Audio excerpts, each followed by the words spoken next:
Well, welcome back to Brambleberry.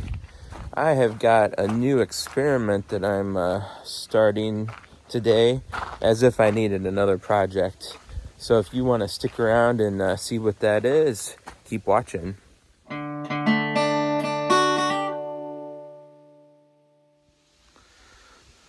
This is the centerpiece of said experiment.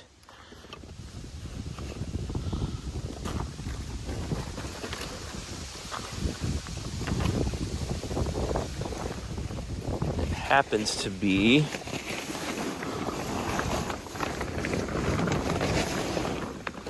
an old wood stove. And it's one that you can hook like a duct onto. There was a blower on it at one point. I took that off because it's no good anymore, so I need to put a new blower on it. But the idea that I had, this is a wood stove that's meant for being used indoors. We don't really have a place. I guess we could put it in the shed, but there's not really room in there.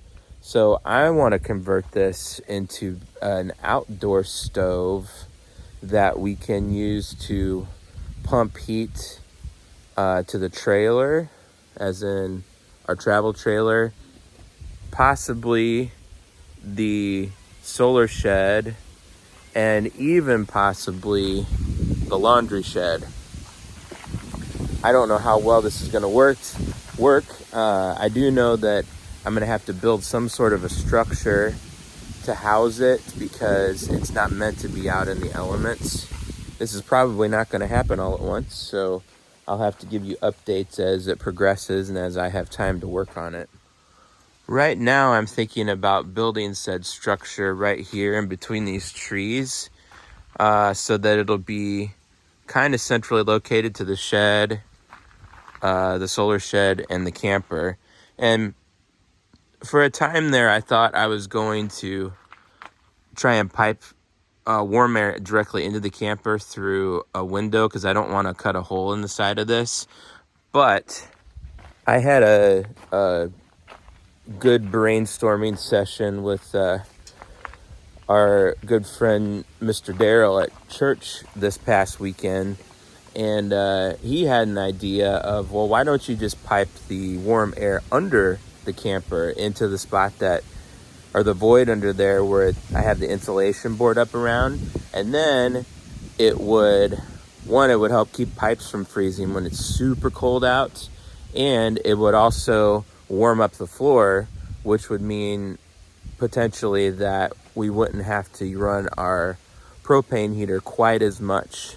And I think I'm going to do that because I like that idea a lot better than trying to run it through the window and come up with some contraption for that, to keep it insulated. And I don't know. And I don't want to put a hole in the side of the camper, so that's out of the question anyway. So I think we're going to give that a try for now. That's the idea. So that's going to be my main focus, is to get the warm air piped over there. But also the solar shed, as you know, I've been trying the earth tube experiment to try and regulate temperatures in there. And that's had some moderate success, but I still have not finished that. If you've watched the other video, I started to berm up some dirt over the top of it to get more depth of ground above the earth tubes, but it has rained like so much since I started doing that, and I can't get my tractor out there. I mean, it would just be like stuck. It's too heavy to go out on all of that mud, so that's kind of all ground to a halt. But this is something I think I can do despite all of the wet weather we've been having. But I'm rambling, so let's get to it and see if we can get something accomplished on this today. I know I said quit rambling, but I almost forgot to say, the only reason I really am considering this is because I got that wood stove for like $100 off a marketplace. So there's not really a lot I have into it at this point. Although I will say, if you ever go to buy like ductwork and stovepipe and that kind of stuff, that is not cheap. So I got more money in it now than I probably should, but whatever. It's a lot less than it would be if I went out and bought like a legit outdoor wood stove. Those things are ridiculously priced. I know they're big and they're heavy and there's a lot to them, so they're probably worth it, but they're not worth it for me for this application. So anyway, now I'm done rambling. In true form, I'm going to be using pallets to build the structure. I got a couple here that are pretty much the same dimensions and they're pretty solid. I think I'm going to use for the base, and I think I'm going to put them side by side to make this kind of long, so I have a place to stack firewood in here as well. All right, so this is sloping downhill a bit, so I got some of those, they're like retaining wall blocks. As they're a little shorter, I put one on that end and a concrete block down here, same thing here. Although I think that side is probably higher up than this. That is almost level, so I think we're gonna go with the placement of those and then probably shim these up as needed. So I'm gonna start out by screwing these two pallets together so that I can set them down on here and shim as necessary. If you watched my videos on building the outhouse, then you'll know that when I did that, I didn't shim anything. I just kind of tried to get all the concrete blocks level with one another. That is way harder. So it's easier to get them close. I probably honestly should put a base under them, but I don't really care that much. By base, I mean like some gravel or something. But anyway, I'm just gonna put them where they are and see what happens. But anyway, it's easier just to get them close and then shim them up with some pieces of wood or something.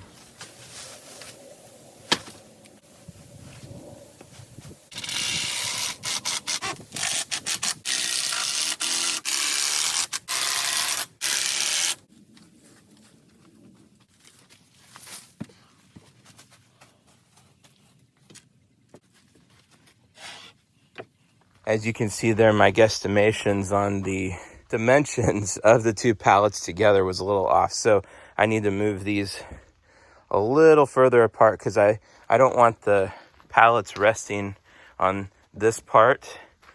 I want them resting on this part because that's the one that's going to provide the structural integrity for this thing. And as I'm looking at this, I really need some sort of support in that middle as well, because otherwise I'm just relying on those screws. Yeah, that won't work. That's got to have something there to support that, because this thing is heavy. And if I'm talking about using it to possibly like put some firewood too for this, then yeah, it's got to be able to hold quite a bit of weight. So need to get some more blocks for this one. And as much as the missus hates me to cut out trees, I think at least this little one here is gonna have to go. Hopefully the kitty cats won't be upset with me over that one. That happens to be one of their favorite scratching posts. Actually, they have one that's even more famous. Not famous, more favorite than that. I'll show you that one. This little tree here is their favorite. As you can see, the bark is all gone. It is also dead. I know it's winter time, so you can't tell, but it's dead. Any guesses as to what kind of tree it is? Anybody? It's a dogwood, or it was a dogwood. It's ceasing to be a dog. I don't know, I guess the tree is still a dogwood after it's met its demise by a cat. Oh, business. My 2x4 that I leaned up over there just fell. Glad I wasn't standing next to that. Anywho, yeah, so I don't know. I just thought it was funny that the cat's favorite scratching post was a dogwood, and that the subsequent scratching killed the dogwood. So anyway, let's move on with our project. we're gonna see how this works, but I'm gonna try just putting this one block in the middle as opposed to two that I have to level. I don't know. We'll see what it looks like whenever it goes on there.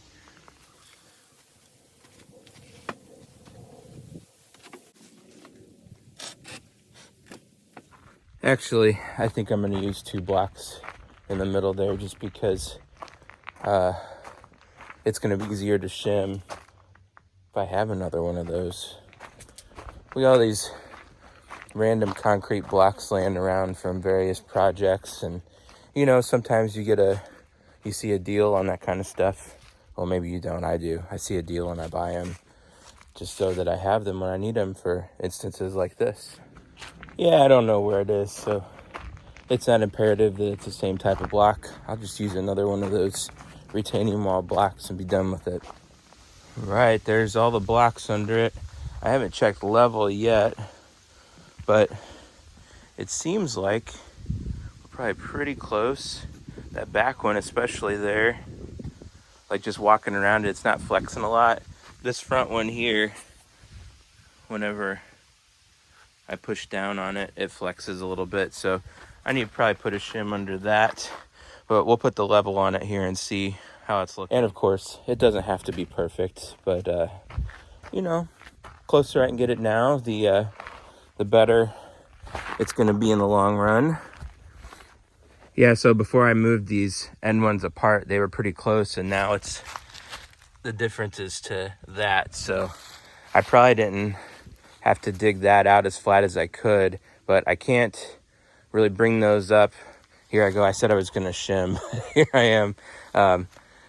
But these down here, I'm probably gonna try to sink them down a little bit more to get that fairly close, and then we'll cut some shims and do the rest with that. And with it being a little high in the middle, I think it'll help to bring that end down anyway to just level the whole thing out. Well, you know, sometimes things just have a way of working themselves out. That is like dead on now. And it's resting on the middle one just because I dug that one out. This front one here is pretty much level too. I did have to dig that one out a little bit. So it looks as though I don't need shims. Although, you know, I never checked front to back. Let's see if we got lucky on that.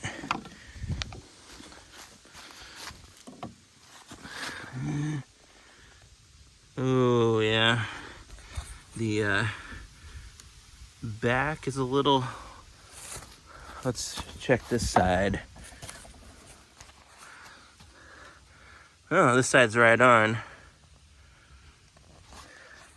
So I guess maybe if I want to be picky about it, some shims are in order on this one back corner and maybe a little one in the middle. So do I care?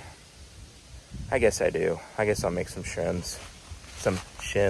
So the idea, if you've never used a shim before, is you want a piece of wood that's got a taper to it, and you start knocking it in whatever part you want to raise up, and it slowly raises up. You watch your level till it gets level, and you go to the next spot, and you just do it to your level all the way around. Now you can buy shims at the home improvement store. I don't know how much they are. I don't know that I've ever bought them, but if you have some scrap 2x4s and you just cut them off like I did, just make sure that they're kind of longish and kind of skinny-ish, especially on that one end.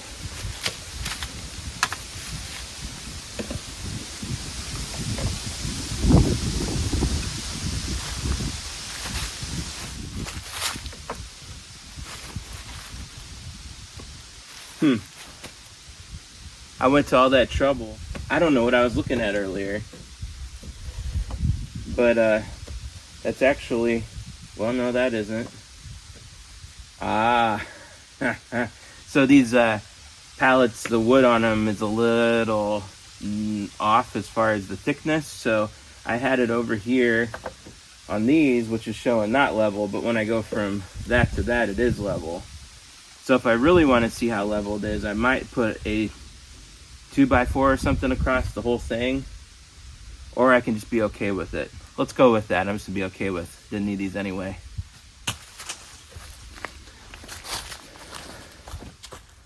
So next step on this, I think, is to put a floor in it, and I do think I mean, I probably could just set it on there, I guess, with it being open, but I think I want a floor. The other pallet things like this over here that I built, I was glad I put a floor in there. It just, for a while there, this, well, I'll show you. I just had a pallet sitting here with no floor on it, and there was always like stuff growing up through it, and it'd be a mess, and leaves coming up through, and who knows if there was a snake coming up through too. So who wants to deal with that? Not this guy. So I'm gonna put a floor in it, and it'll help anyway to make it a little bit more rigid. I mean, it'll hold up better too. So I happen to have, if they're still good, some pieces of plywood that have been laying out. So we're gonna go try and get one of those, and this should be pretty close to 4x8 sheet of plywood, I think. So I probably can just put one on there and then just trim off a little bit.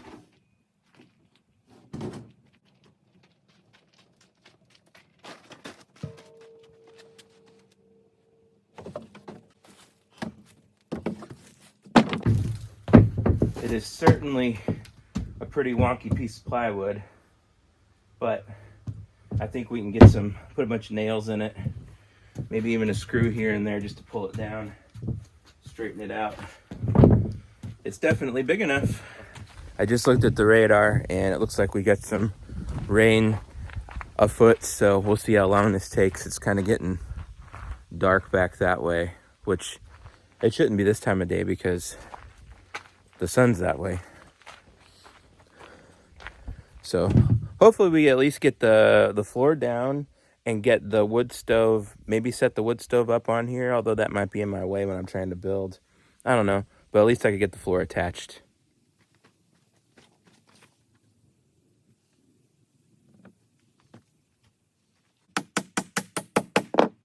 What I'm trying to do is as best as I can to get it squared up. It's just hard when it's all warped like that.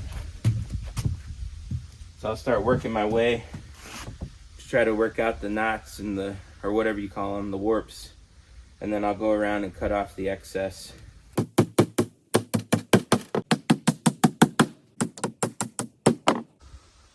Well, would you look at that? If you'd have never, if I'd have never told you, you would have never known that that board was so wonky. Got all nailed down. Now I just need to trim off the end there and maybe a little around the back here.